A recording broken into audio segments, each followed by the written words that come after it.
You hurt me. You know what you did to me. You hurt me. You know what you did. Tell the people what you did. So old girl goes live in response to Courtney's live, and she brings her own evidence to social media. So let's get into it and let's see what she's talking about.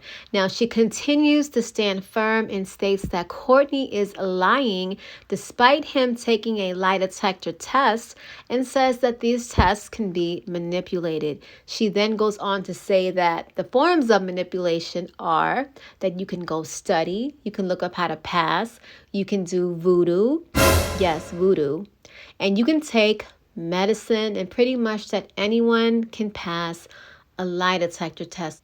I mean, it appears that she has really thought of all of these ways to manipulate a lie detector test in detail. That's very interesting. So the question is, was your test manipulated? I mean, that's what pretty much a lot of people in the comments were insinuating.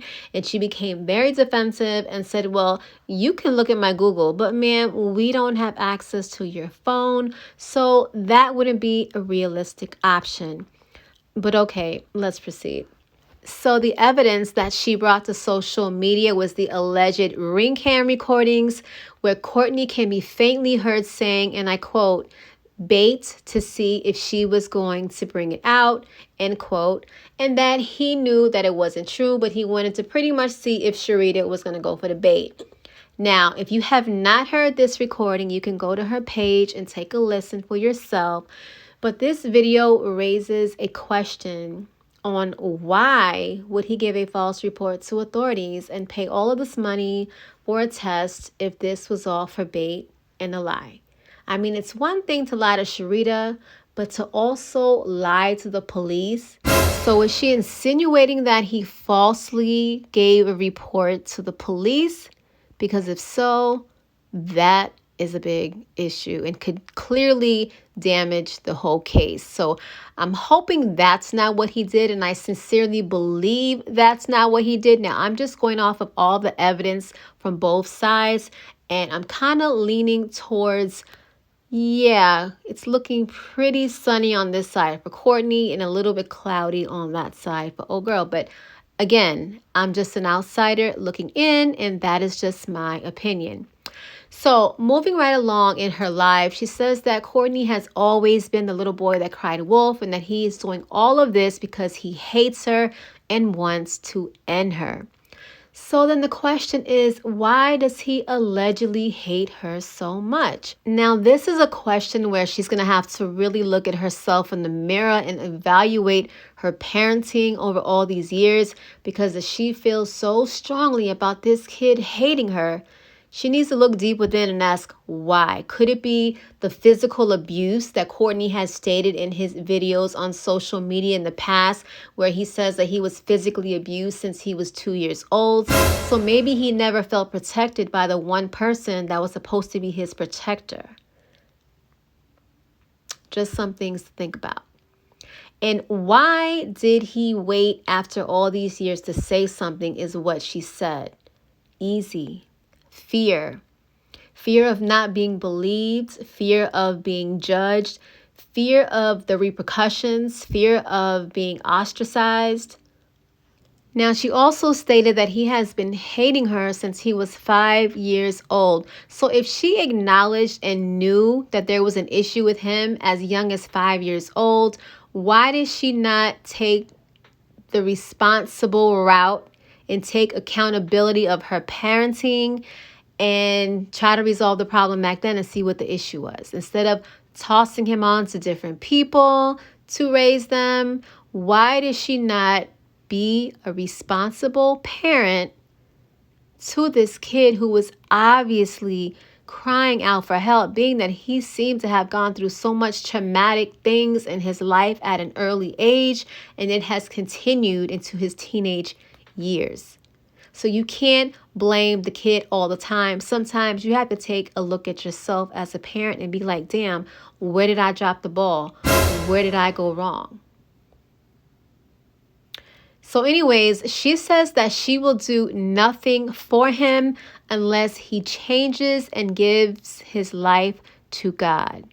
Well, if I can insert my 2 cents and offer some probably unwanted advice, but nonetheless advice, therapy is a good start for change for anyone. Take accountability for your role as the parent, the only parent, and take the initiative to rehabilitate your family as a whole.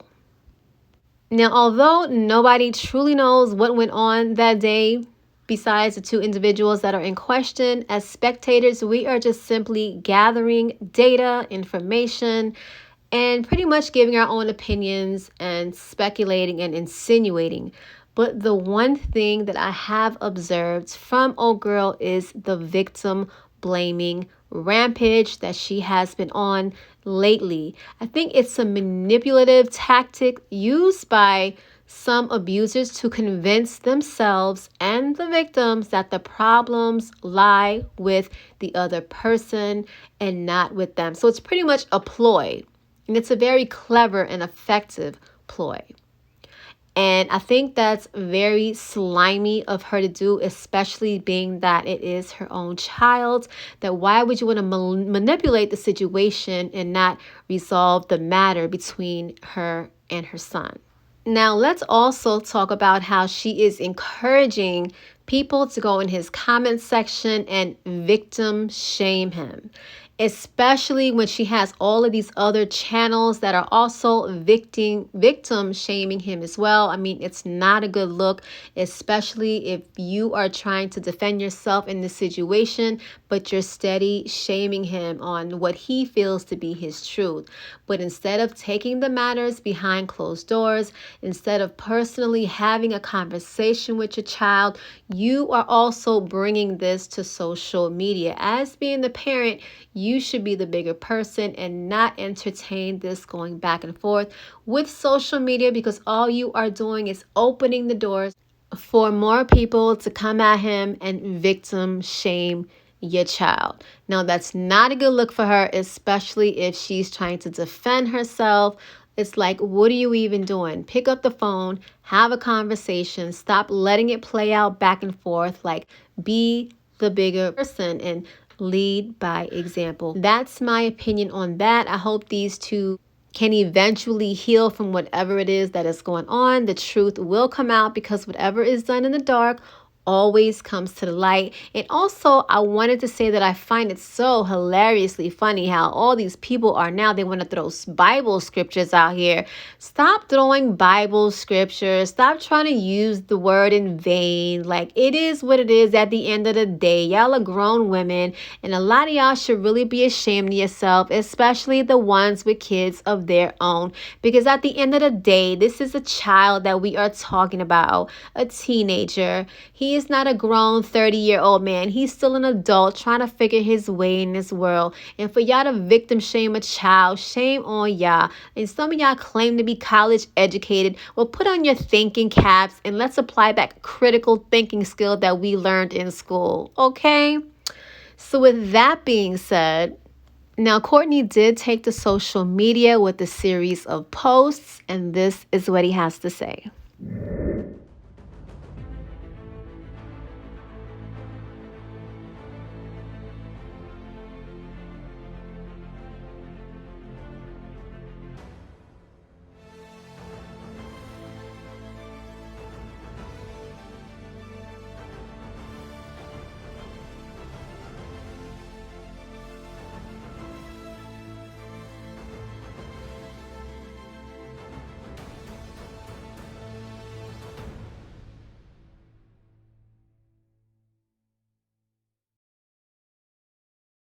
So guys, I want to hear what you think about this entire video. Leave those comments down below. You know your girl will be pulling up in that comment section. Give this video a big thumbs up if you enjoyed it. And as always, subscribe to the channel if you are new. And thank you to all of my supporters for helping me reach my 10K goal. We did it, Joe. With that being said, I will see you guys in the next video. Bye.